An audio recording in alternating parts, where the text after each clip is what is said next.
So the next presentation is going to be about another very interesting topic. There's a move in the United States and even the world for women to take a more active role in corporate and everywhere else, for that matter.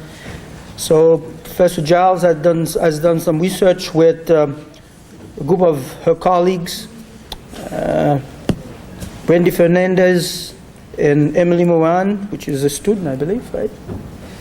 On a topic of interest to this area called women leaning toward leaderships. So,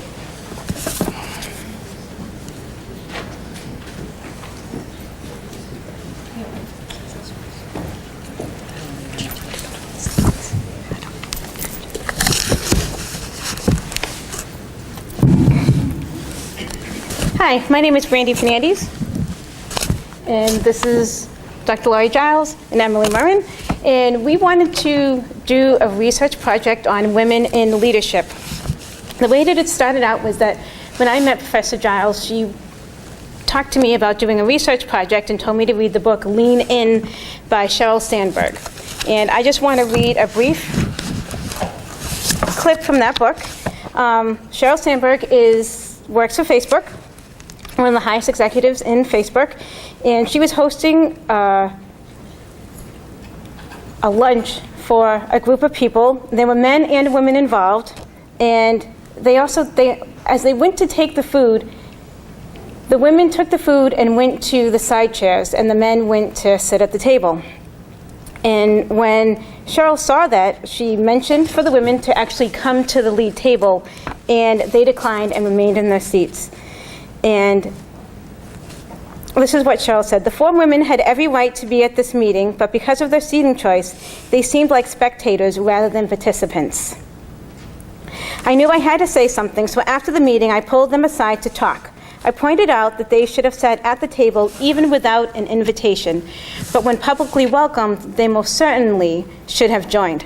At first, they seemed surprised, but then they agreed. It was a watershed moment for me, a moment when I witnessed how an internal barrier can alter women's behavior. A moment when I realized that in addition to facing institutional obstacles, women face a battle from within. And that really touched me, and I think it really touched Laurie also, which is why we wanted to look at the factors that determined why women happen to not lean in to leadership and tended to shy away.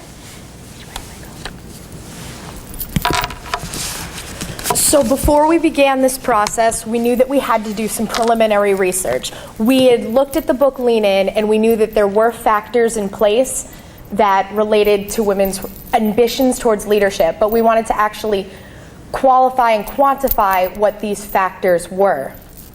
And so we started our research by looking at some of the literature that already existed. And in looking at that, it was going to send us in the right direction of what we wanted to actually execute in our study. So we ended up looking specifically at the causes of the gender-based leadership gap that is present in the United States and the rest of the world. And while we decided to then look specifically at what a woman thought were the factors that affected her, some of the research that we saw looked at more wide-scale factors. So the main theme seemed to be that there were social norms and cultural norms within society in which a woman operated, and the female in society and in the workforce felt that it was almost impossible on her own to overcome some of the barriers that the patriarchal norm of the workforce had instilled upon her. So one major piece of the literature that we looked at was a text from the University of Louisiana at Lafayette in the 1990s. And it divided the issue into models. And so there was the individual model, the behavioral model, and the social model. So the first of these dealt with the female herself, her individuality, and a personal level of confidence and feeling of behavior, and how she saw herself and how she is the definition of leader? I mean, a traditional housewife is in fact the leader of the home, typically because they make all the decisions about what food buying, the kids can go to the doctor, thus and so. But do daughters see that as being a leader, or are you just talking about business, jobs, business at home, that kind of thing? We definitely wanted to be inclusionary with our definition of leader. On our surveys, we specified, is your mother a leader at work, in her community, at church? So we wanted to focus on just a broad range of behaviors that manifest in being assertive. So we did have participants that in their responses indicated, well, my mother has worked at home most of my life. She's on the PTA. She's had a profound impact on the lives of my friends. She's a very influential member in our church. And then there were others, and she's the head of the household. My father, I would not say, is the head of the household. So that came up sometimes. And we did have the response, well, my mother's a manager. My mother's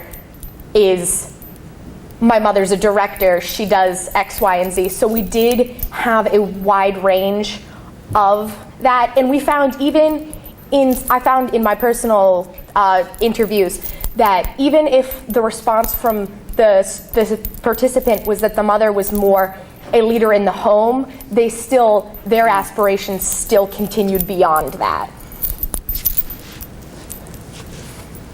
One more.